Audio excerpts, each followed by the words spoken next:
You're not alone.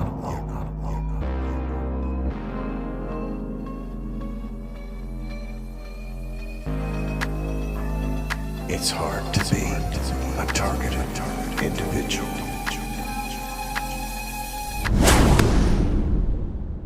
Welcome to the show. We're going to be talking about some of the things that targeted individuals have to deal with, some of the mistakes that we all make. And, it's a lonely road for the targeted individual. I know I have to deal with isolation all the time.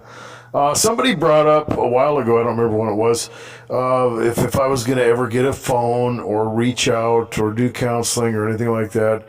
And what I mean by counseling is just, having a conversation. And I may do that. I have, some old phones just like all targeted individuals. You guys ever do that? Right? You ever have to get another phone because somebody hacks it? Yeah, I've got a whole stack of them. But I could activate one of those. Maybe I'll do that. I don't know. You could put in the comments whether you think that's a good idea or not. I've done it before. It doesn't always work out.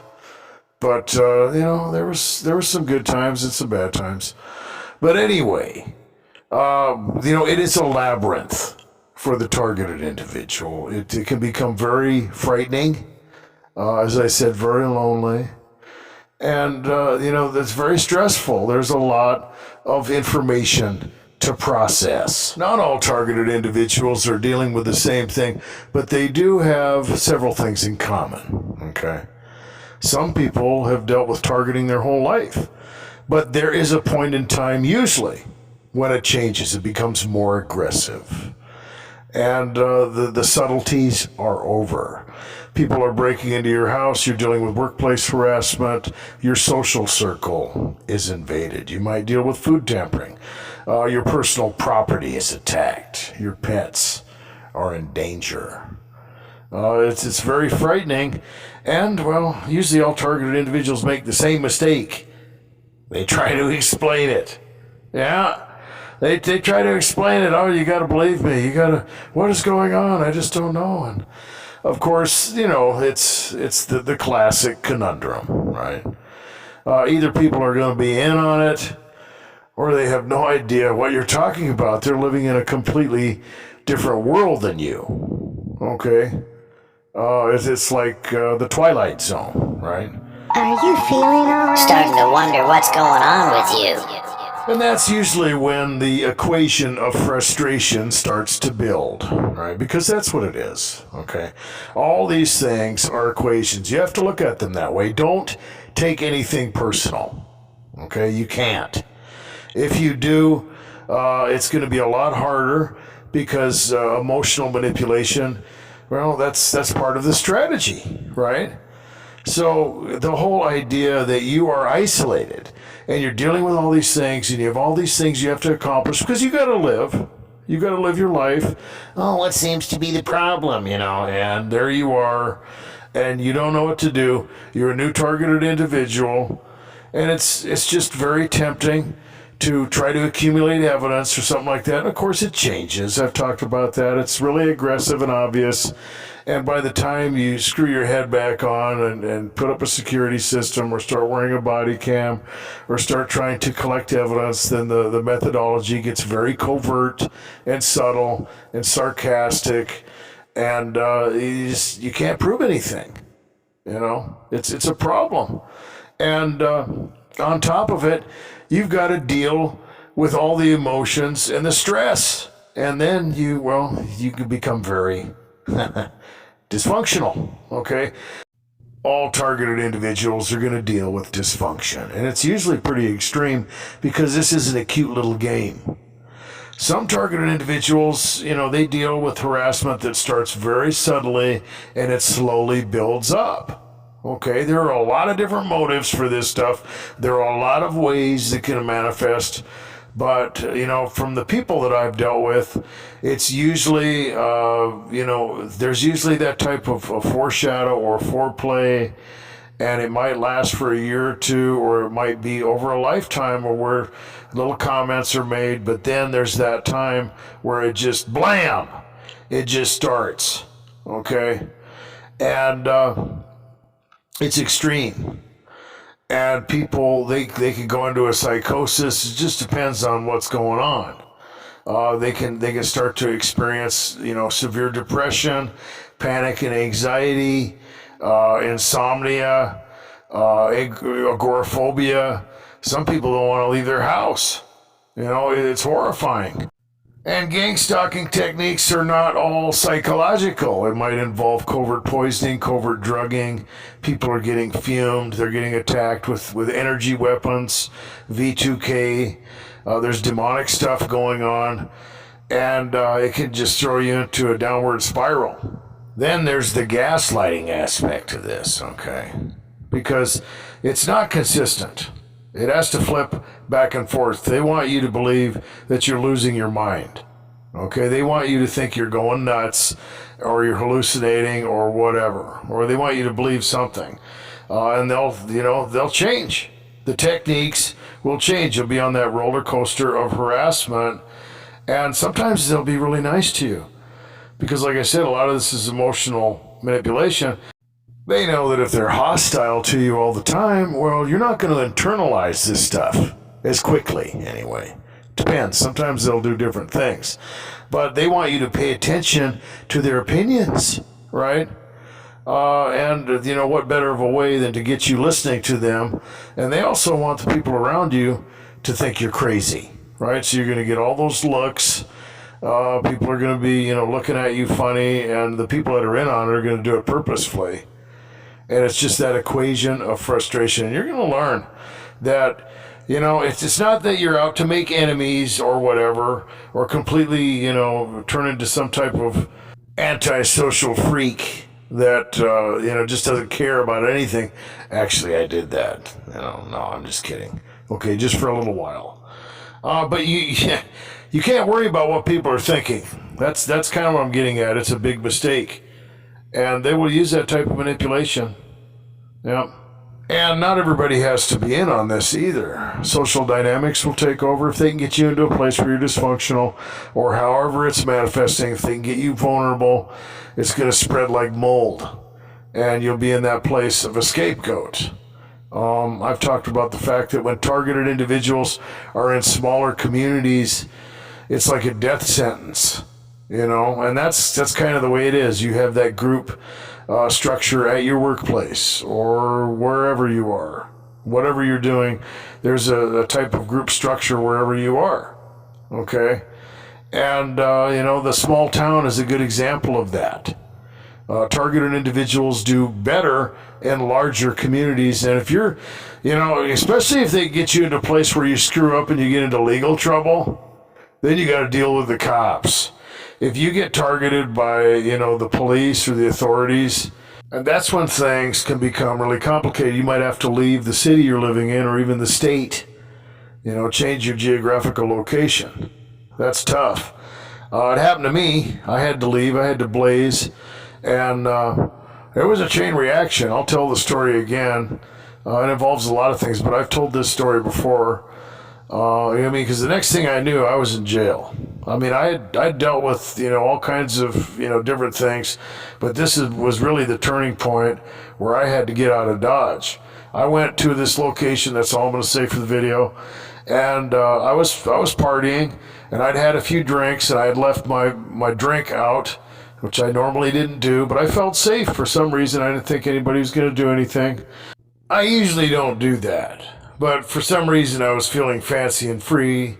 And of course, somebody did something to the drink. I don't know what it was, but it was strong. And I had, like I said, I'd only had a few drinks, and I felt like I was going to just literally pass out and hit the floor. Okay?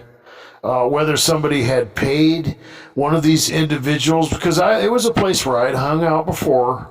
Okay? It was a place that I would frequent. And I don't know, but it was an attempted murder.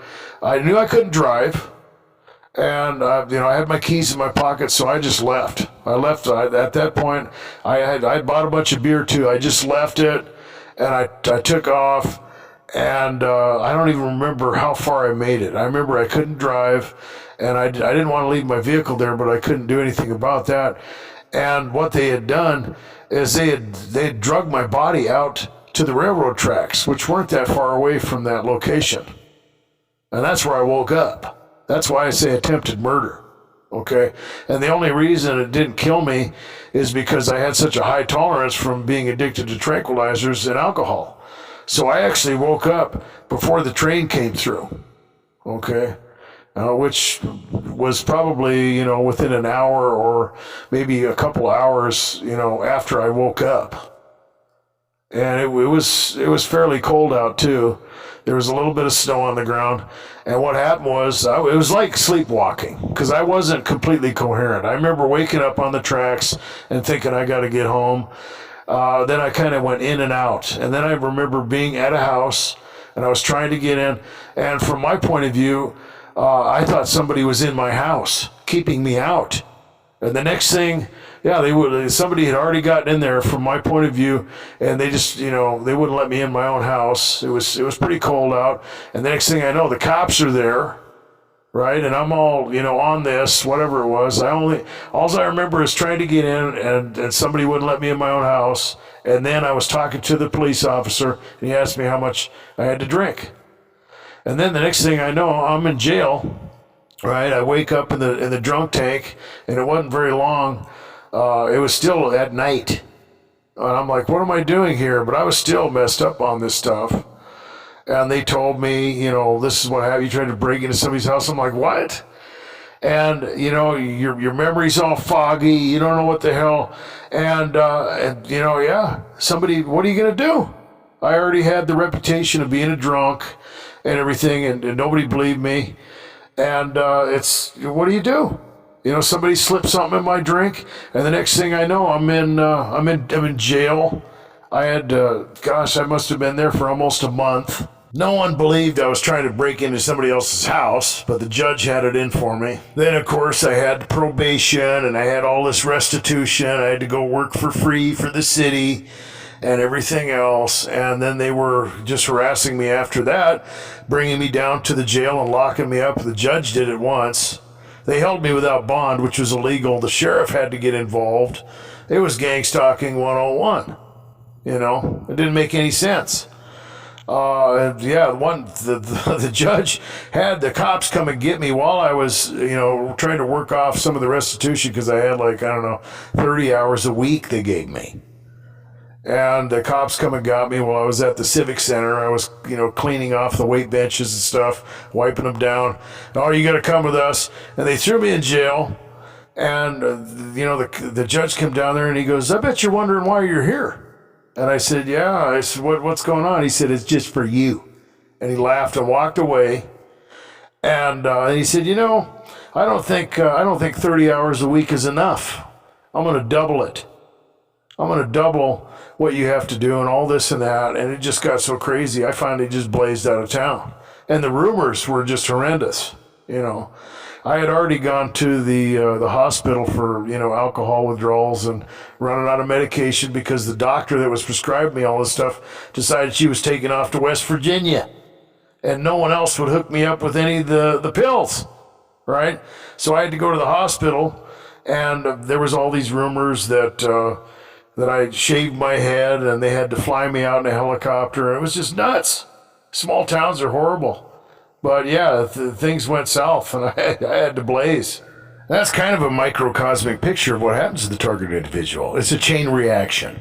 One thing leads to another.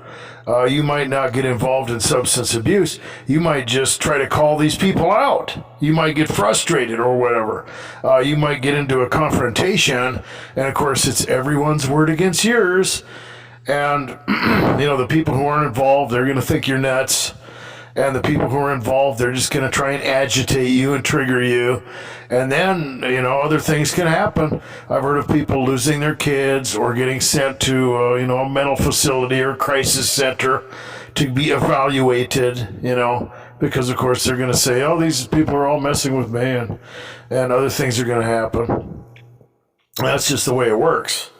And, of course, that's where psychiatry fits in, right? And I don't know which came first, because I know there's corruption. I know they're making money off people who are dysfunctional. That's kind of how it started out, a way to cash in on people. But at the same time, you got to look at that criteria. Which came first? I'll let you decide. But it's used, and I've mentioned this in videos before, that I found a medical book that my family had, and it was quite a while ago. And I thought it was just a regular medical book, Dick and Jane pictures, and it had a lot of weird stuff in it. It had, ways to, synergistically poison people. I'm not going to get into that right now. And it had ways to drive people crazy or discredit them. And it was basically how to get an old person to get committed to an elderly facility against their will. And it involved moving things around, gaslighting them, getting them to think people were poisoning them or talking behind their back. Someone took my box of World War II medals. I always keep it in the same spot. I never seen a box of medals, Grandpa. Well, it seems like I remember you saying you never left the military days, Grandpa. You never went to the battlefield. There's something funny's going on around here. And why is it that you always stop talking when I come into the room for dinner? Well, it sounds like somebody's getting paranoid. Well, maybe we should call a doctor. This old Gramps is going crazy. There you go again, trying to put me into Sunset Meadows. I told you I wasn't going into that place. Well, that might be up to the doctor now, Gramps. It's classic. They'll mess with you, and then it's everyone's word against yours. And then you're just paranoid. Yeah? Well, and, it's a natural reaction for targeted individuals. I've talked about that before. And then you have a different way of looking at synchronicities, okay? Some of the synchronicities that targeted individuals deal with are literal things that are set up in advance.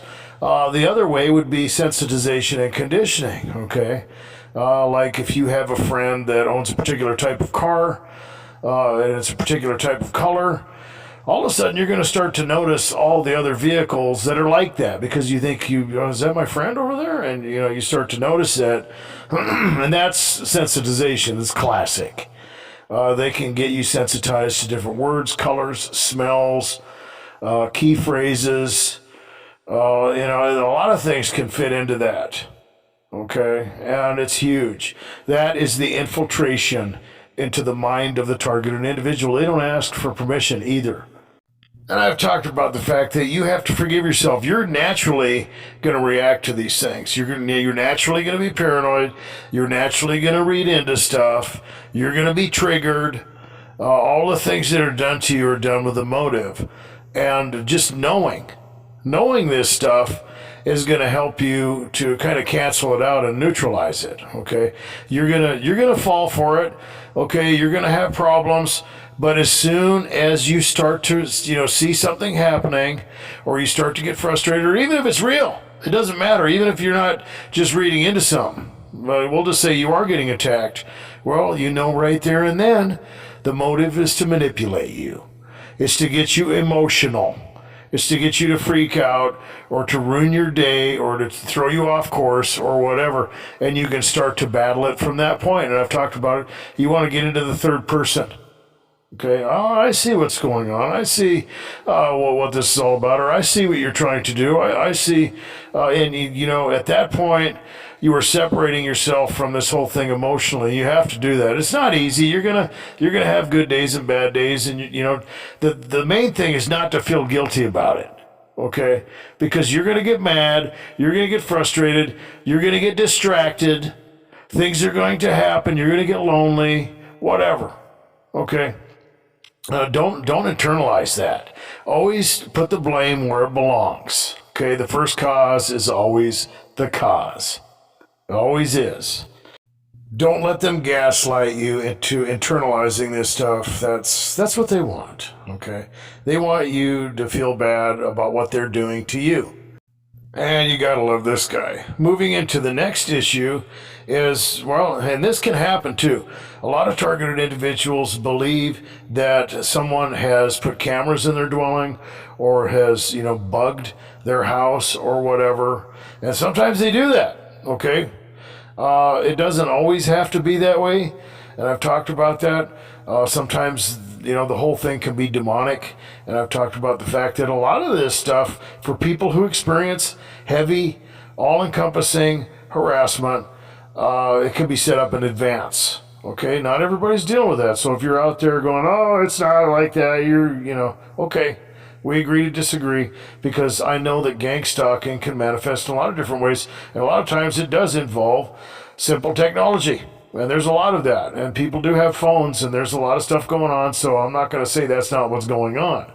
But the point I'm making is it doesn't have to, okay? Because what happens sometimes is targeted individuals will go on the run, and they'll get to some place away from towers and everything, and they won't have any technological, devices around them, and, something will happen, or people will say something to them later, and how would they know? There's no cameras out there, maybe out in the country or something. They may have gone out to have a conversation with someone they trust, or even just to talk to themselves or whatever, just to get away, and they're going to get hit with something. Okay, how is that spiritual? And I've talked about time dilation and how things can be set up in advance, because the spiritual dimension has a different perspective. So when you're dealing with synchronicities and all that kind of stuff, you can't assume that that's what's going on. You really don't know. And like I said, some targeted individuals, they're not dealing with that. Sometimes it's a lot more simple. And the whole idea is to get the targeted individual in a place where they are self-scrutinizing, right? They may even get to the point where they believe that people are monitoring their thoughts, which just takes you into a deeper level of scrutiny. Because now, you can't do anything. You can't even think. And of course, in my opinion, I believe that the spiritual dimension they can throw thoughts into your mind. Okay, they want you to internalize that. A lot of people that are involved in Christianity or whatever, they can get attacked by the demonic realm, and they have what, in my opinion, that's what it is. They have something called scrupulosity. Okay, and where people, they get into this area where they're always kind of second guessing everything, and it gets more complex than that. And I think it's demonic. Okay, and the sensitization can go into levels that are spiritual too. So it's not like the demonic realm is attacking you. They can just get you into a place where you're functioning that way and thinking that way. It's like a type of, I don't know, yeast that just gets in your brain, and it just forms a pattern of thinking, and you just start reacting to this stuff. And it's based on in my opinion, it's a false proposition. I believe that there's V2K. I believe that the government is trying to do that. I believe that there's probably all kinds of research involved in that. You have all kinds of things that are, syncing technology to your mind. I wouldn't doubt that they're close, okay? But I know first that this stuff has been going on for a long time, and I also know that the spiritual dimension has a different perspective, and they can see things in advance. They don't have to read your mind. They know how you're going to react, and so I know that's very controversial, but you can work that out however you want. But as far as I know, they do not have that. And I'm going to tell you from experience that I have dealt with individuals, and I've dealt with situations involving that kind of thing, and I believed it. Okay, it hit me pretty hard, but I found out later that through trial and error, that they can be wrong, and a lot of it has to do with the chain reaction. And when you don't react, and you get to the point where you're comfortable with yourself, and you just don't care what other people think, and you're just doing your own thing, they're going to slip up, and you're going to be like, oh, you really don't know what I'm thinking, do you? Or whatever. Or you're going to see that it's not all what you think it is, okay?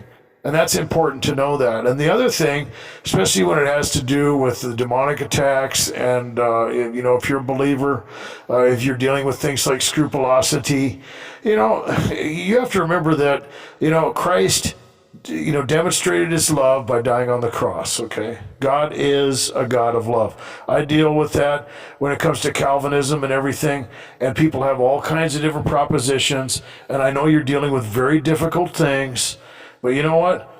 He can fix it very quickly, okay? So if you think that God is out to get you, or he has given up on you or given you over something just because you're dealing with some hard things, no. Oh, no. Don't think that. That is not true. You are, think about it. Look at all the people around you that don't believe or don't stand up for that kind of thing. What are they dealing with? Nothing. Why? Is that a coincidence? No. Okay, and the fact that you're a believer and you're having a hard time, you're exactly where you're supposed to be. And what you're dealing with is normal. It might not seem normal when some of the other lateral comparisons are thrown at you. Well, this person's a believer. Or what about that preacher on TV? Well, you're going to find out that, a lot of the people that you believe are believers or walking with Christ aren't necessarily doing that. Okay, so I just wanted to throw that one in there because, it's real easy to get slipped up on that. You don't want to give in to that. They just want you to become hopeless, paranoid, and start reading into things. You have to be comfortable, with yourself. And you're no different from anybody else. If you think somebody is watching you, just remember that they're the ones that should be ashamed. Okay, if somebody wants to watch you take a shower, go to the bathroom, or sleep, or, cook spaghetti on Wednesday night, or whatever, they're the ones that need to be ashamed. Okay, you need to remember that. Don't let them make you feel inferior. A lot of times, targeted individuals are critiqued in that way, just to maximize the effect of the emotional manipulation. The truth is, you're better than these people. And eventually they're going to see that, and they're going to internalize the shame. Keep that where it's supposed to be. Give it to them. Doesn't belong to you. And when I said that God is able to fix this very quickly, it's not to say that he's going to change the circumstances, obviously. So if you've been a targeted individual for 5, 10, 15, 20, 30 years, I wouldn't look at that negatively, okay? He may leave the circumstances and just work in that. If you've been a targeted individual for a long time, it's very frightening. And sometimes I wondered that, especially in the past, if this goes on any longer, my brain's going to be mush. It's going to be too late. God, what are you doing? I'm losing it. But what I mean is that he is able to fix it when he decides to, instantly. Okay, it's like resurrection power. Okay, so for example, you have the demoniac who had, the 2,000 demons or whatever, a lot of them. And, that guy was completely out of it. And as soon as Christ, stepped into the scenario, he's in his right mind. He wanted to be a disciple. He went from cutting himself, running around naked, screaming, living in a graveyard to wanting to be one of the apostles in like a matter of seconds. Okay, God can actually do that. So if you're in that place where you're worried about those things, you feel like you're going to lose your mind or you're going to go crazy or whatever, and it's going to be too late, don't believe that, because you're going to be taken to the edge. You will be taken to the edge. I've done it, okay, in ways that you wouldn't even believe. And God is faithful. He's going to bring you out of that, okay? And so, okay, we're going to move on to the next arena. I've mentioned before in past videos that the methodologies can change. It's very aggressive, then it becomes covert. Or you could be dealing with very sophisticated gaslighting, and the next minute you're dealing with sarcasm, nonsensical behavior, unorthodox type of scenarios, just to get your attention, okay? And, it may involve, different increments of time. This may happen to you throughout the day. It may happen throughout the week. It may be something that varies during the month, or it can be, more drawn out than that. Okay, whatever's, more effective to manipulate you or whatever they're trying to accomplish, right? And I've seen it even stop for years before. And you'd be tempted at that point to believe that it stopped. That's kind of the whole idea. And I'm not saying that you need to walk around with negative expectations that it's never going to end or whatever. I hope it does. Okay? If you have met someone and they said, well, my stalking is over and it's never going to come back, I hope it doesn't. I've heard people like that. I hope they're right. But in my experience, I wouldn't bet on it, and I would prepare for some type of scenario. I wouldn't sit around and worry about it. Just be ready, because what will happen is you will have that variation, and then you'll get into an endeavor, or you might be, in a commitment, a financial situation, or there's something that you need. That's always good to manipulate you with. And then all of a sudden it's just going to make zero sense. the people will have you believing one thing and they'll be acting completely logical, normal, and rational, and then they'll completely go off the rail and just, stare at you, maybe smile or laugh and walk away. It's like what I dealt with in that other video that I was describing when I was trying to get the assistance in repairing my vehicle.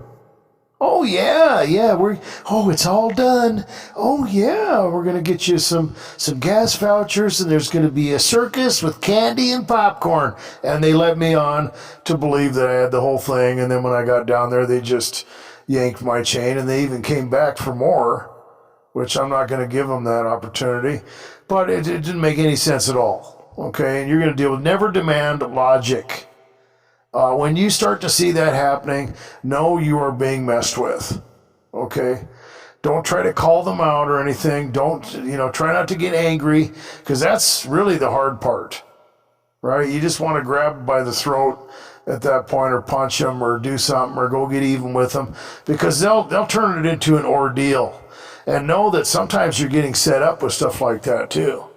It'll be something that will involve time and money and emotional investment, and then they'll just it'd be like you preparing something for them, like a really fancy birthday cake or whatever, and it takes you a lot of time, and they kept calling you, and this is what I want on it too, and all this and that, and then you bring it to them, they're supposed to pay you, and they just laugh at you and smash it on the ground and walk away. Deal with that.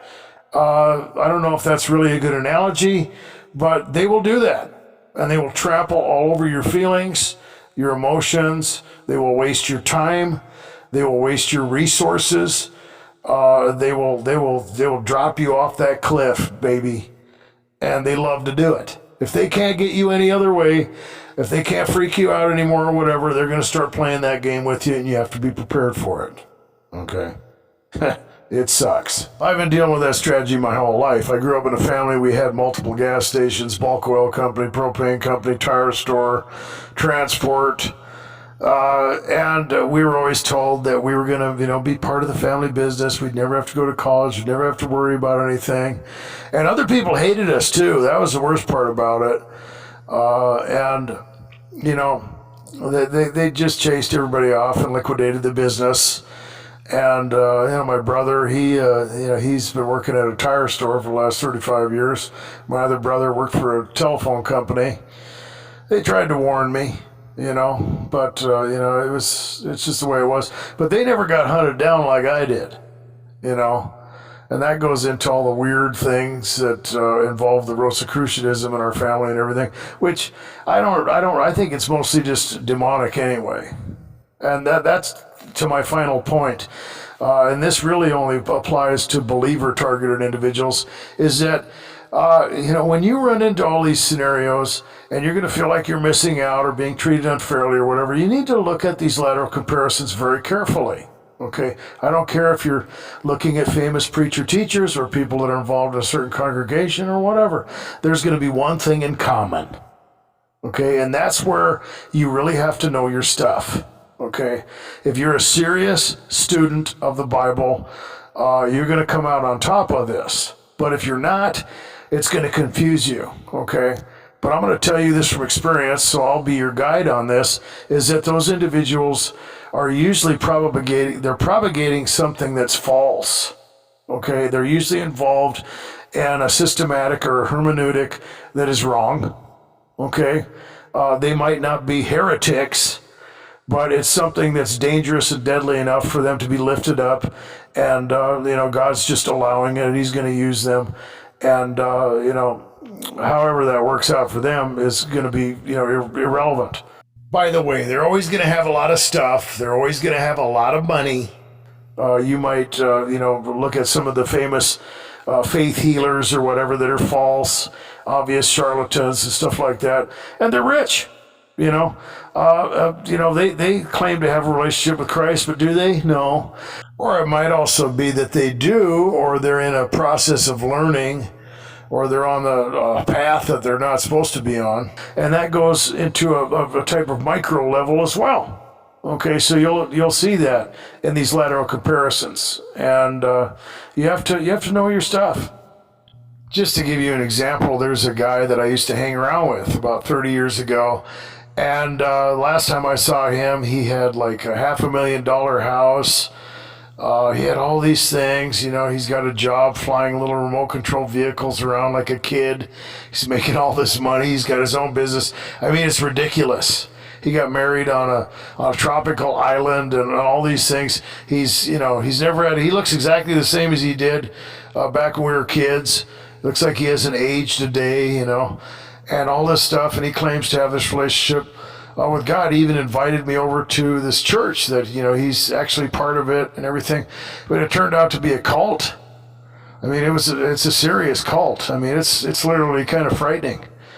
And, they actually attacked me in a way where they had people come over to my house because I confronted the guy about some things that weren't biblical, the leader who claims to be a prophet, right? And I was like, hey, the Bible doesn't teach that. And the next thing I know, I had these people running around my house at night, and they were out there peeking through the windows and stuff, and it was crazy. But, is that stuff really coming from God? No. There's a lot of people that are involved in just the world. There's people I used to know that were drug dealers that still have a lot of money. And, they're still messing around with stuff. Is that from God? No, it isn't. And so you got to know that the world is set up that way to confuse you. And that's a lot of the game you're playing. A lot of this stuff is just there to distract you, confuse you, to warp your mind, to get you to process information differently, to take you up and down emotionally, to just, wear you out and drive you crazy. That's what it's there for. And, some of it's different. Like I said, there's people who are being experimented on. There's people who are being literally fed on. And I think all targeted individuals are like that. They feed off it. They feed off your torment. They feed off your emotional energy. And don't give it to them. That's what I want to accomplish with these videos. I want to make it hard for them to mess with you. Because if you're informed, and you're prepared, not in a paranoid way where you're anticipating bad things all the time, but if you're just informed and you have some protocols, you're gonna win, and they're gonna be frustrated, and that's my payback to them. So guys, hopefully you can learn from some of my mistakes, and remember, you're not alone. This video has been for your edification and affirmation. Be good to yourselves. Be safe.